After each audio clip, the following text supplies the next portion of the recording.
I think so.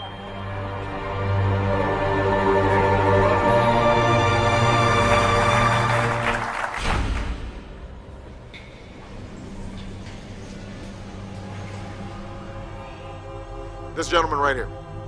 Thank you, sir. My name is Michael Shore. I'm here in Charlotte. First, it's an honor to have you here with us today. I'm concerned that your decision to allow offshore drilling could have the effect of chilling investment into alternate sources of energy.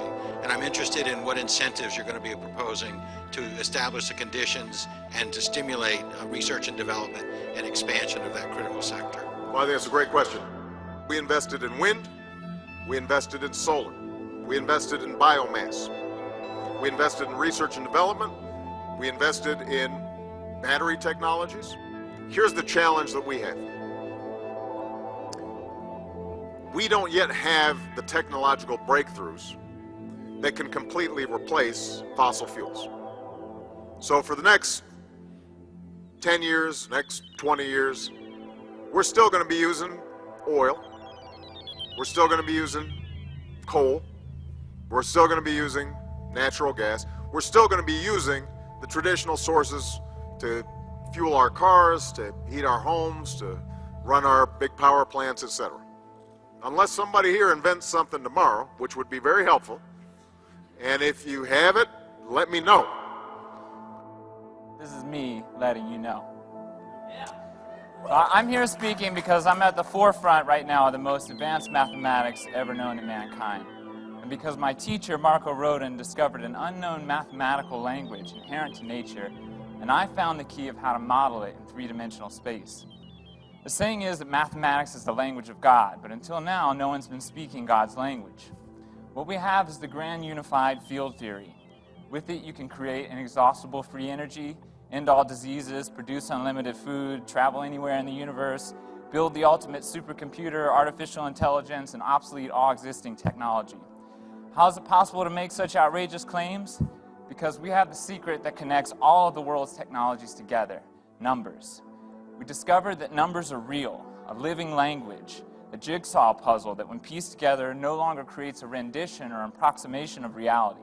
Numbers are reality, neither flat, nor arbitrary, nor imaginary, nor irrational. They are actually points or locations that fold out into a 3D shape defining space and time literally. Mr. Rodin discovered an equation that was so eloquent in its simplicity that it involved no more than 9 numbers around a circle. And with it, you can do all the functions of all the branches of math instantly. It displays a perfect spin symmetry of numbers forming mirror images just like our two hands, a feat that's baffled countless scientists and mathematicians. When you look at this symbol, you immediately see it's composed of 2 aspects. One is this lazy 8, or the infinity symbol, and the other is the red pyramid at the top. The infinity symbol is the equation for the physical world we live in. It's a circuit or a pathway of motion. 6 numbers that form a hexagon. Thus, such diverse phenomena as light polarizing, beehives, Saturn's North Pole, and snowflakes are all versions of this hexagon. These shapes form pathways for any matter in motion, which is never straight, but always at an angle. Nothing in the physical world ever moves in a straight line, not a bullet shooting, not lightning coming down out of the sky. Everything is a coil, even a photon coming from a distant star, proving relativity exists. Our body is called this mortal coil.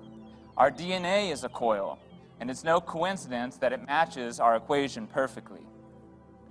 It makes us into a vortex machine that sucks things in at the top and shoots them out at the bottom. As it does this, it regulates its own temperature, a really important concept for technologies that are always overheating. It's an imploding, exploding machine, a gyroscope, an antenna built to perfectly transmit and receive waveforms.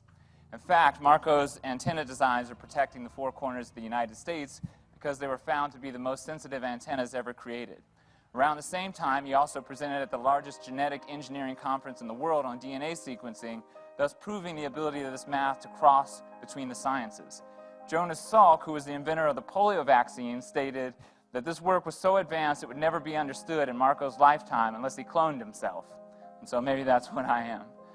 But what's the connection between all these sciences? And the answer is simple. It's doubling.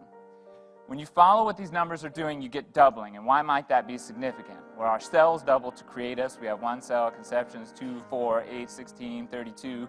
Musical scales are doubling, the binary code for computers doubling, nuclear reactions, squares and square roots, all doubling. Doubling is motion at an angle, or what's called angular momentum. It's the whirlwind and treadmill of creation. It spins the atoms in our body, the Earth on its axis, the solar system, galaxy, the whole universe. And so what causes this doubling? What is it that's being transmitted and received? And that's where that red pyramid comes in. This pyramid is representative of what we call flux fields. We have electricity. At the center of electricity is magnetism.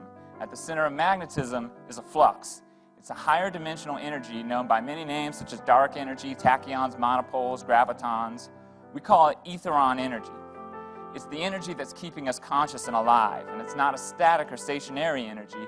It's a pulse, it's a surge, it's the beating heart of all existence.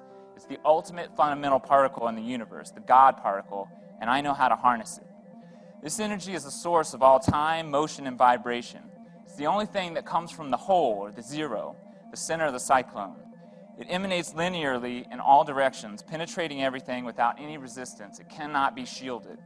As it penetrates, it leaves a grain. It shows you how things move, how they stick together or come apart. It animates everything. It's the source of the non-decaying spin of the electron.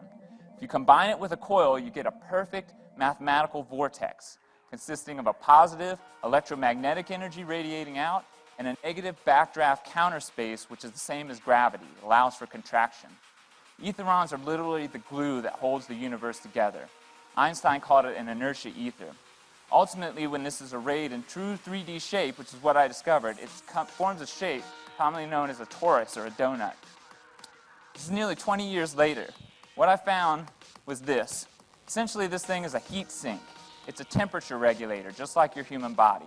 It's a universal geometry designed for maximum efficiency and energy transformation, and an ecological method by which the universe reprocesses matter, using it as a coolant source to bathe itself at the core of a black hole and then dissipate heat away out of a white hole. It's based on compression, decompression, just like we use to control temperatures in technologies like refrigerators. The Big Bang was just one of these reactions giving birth to this expanding universe, which is expanding because we're on the southern half. The northern half is contracting. Okay? Space expands, time contracts, black hole to white hole. The torus is what everything becomes at its maximum acceleration. This experiment you're going to watch while I finish my talk, I want you to keep in mind when you're watching this magnet spinning around, there's no energy going into this coil. It's totally turned off. And I'll continue. Your blood cells are a torus. DNA is a torus. Magnetic fields, galaxies, all toruses. That's why a tornado is more powerful than an atom bomb. It's a one-way, living, systemic electrical machine, a self-sustaining jet. You might say a flying saucer.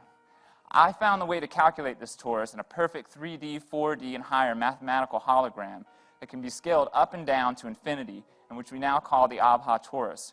Or sometimes we refer to it by Marco's name, which is the flux thruster, atom pulsar, electrical venturi, space-time implosion field generator coil. And with it, it's possible to create a localized space-time implosion, a controlled desktop black hole. That magnet's still spinning. There's no energy in the coil.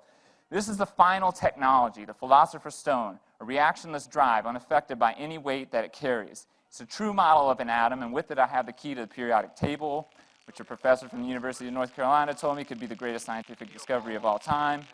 We can, for the first time, cross from one science to another, unbroken, whether it's subatomic physics, periodic table, computer science, DNA. Remember, I said cure all diseases, artificial intelligence, all the result of etheron flux fields. And so simply put, this torus does it all. It's a blueprint for a perfectly efficient magnetic field generating coil, a spaceship, a surgical tool, a supercomputer, and even a high-fidelity speaker all in one. Are such things possible? Frankly, yes, they are, and my team is ready to develop them at any time. What you see here was just from the most primitive approximation of my work. But the truth and reality of our project is it suffered from a tremendous lack of attention. It has been peer-reviewed by some of the best names in science. But because of our unwillingness to sell it out for private interests, it remains in the hands of exhausted volunteers like myself. Our goal is to create a grassroots energy and technology revolution by turning this information, this knowledge over to the public in an open source project. Science museum exhibits for kids, a simple book, a simple DVD. That's all we're looking to do. And by that, we want to turn it into the hands of the people to produce and save the whole world. So thank you very much.